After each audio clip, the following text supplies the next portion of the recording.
Rain World drops you in with no weapon, no help, and no real reason to believe you'll last more than 5 minutes.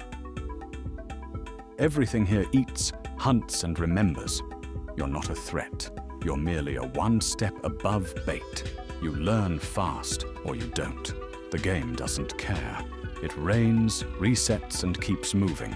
Rain World is about refusing to die long enough to understand what's even happening. It's not fair. It's not even friendly. But somehow, against every rule, you keep going, and you might discover how truly unique and special the game is. At first, everything in Rain World hunts you, watches you, waits for you to slip. But after enough cycles, something changes. You're not running. You're reading the room. You're setting the traps. You're not just surviving anymore. You're manipulating the AI, ambushing, outsmarting. You're learning faster than they do. No fanfare, no level up. Just this creeping realization. The ecosystem sees you differently. You're part of the threat now. Rain World never told you to be the monster, but it watched you become one anyway. You stopped running, so everything else started watching. In Rain World, curiosity can be a death sentence. You were headed to shelter. You knew where to go, but the pipe next to you looked interesting. So you checked. It's quiet. Too quiet.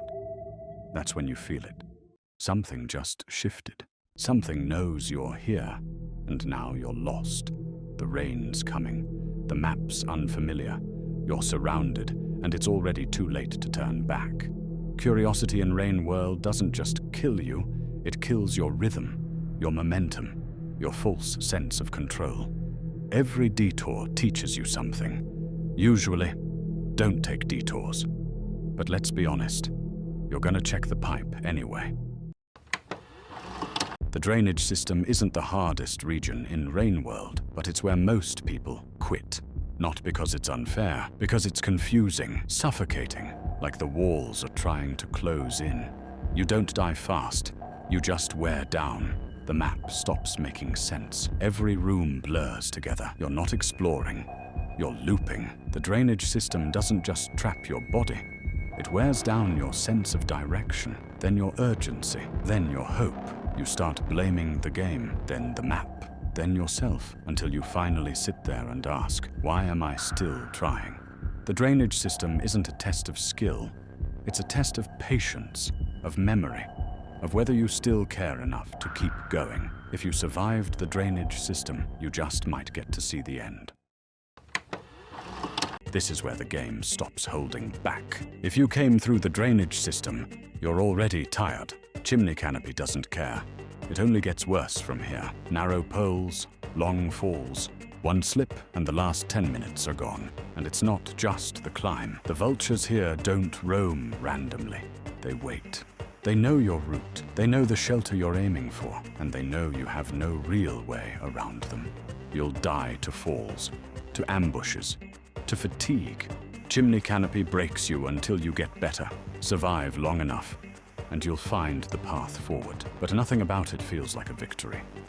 Just permission to keep going.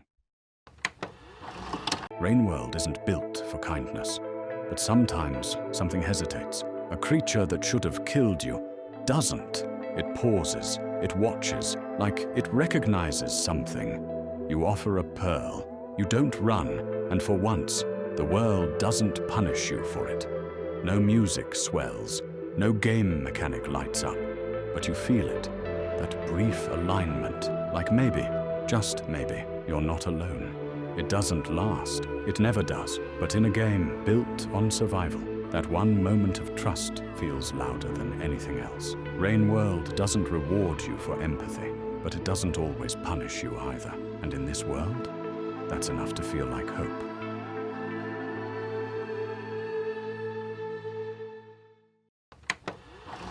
You wake in silence, in a body built not to live, but to deliver.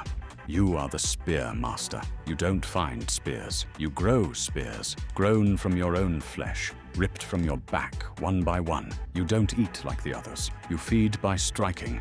using your spears not just to kill, but to siphon life from the living. You're a courier in a world that's already falling apart. You carry messages from one collapsing god to another, sent across a world that no longer listens. The Spearmaster's journey isn't about survival, it's about purpose. But when your purpose erodes your body, your time, yourself, you're left with the question, was it ever really yours? The Artificer isn't driven by hunger or fear. She's driven by grief. She lost her slug pups to scavengers. Now every explosive thrown, every shelter abandoned, is guided by the hollow rage of a parent robbed of her children.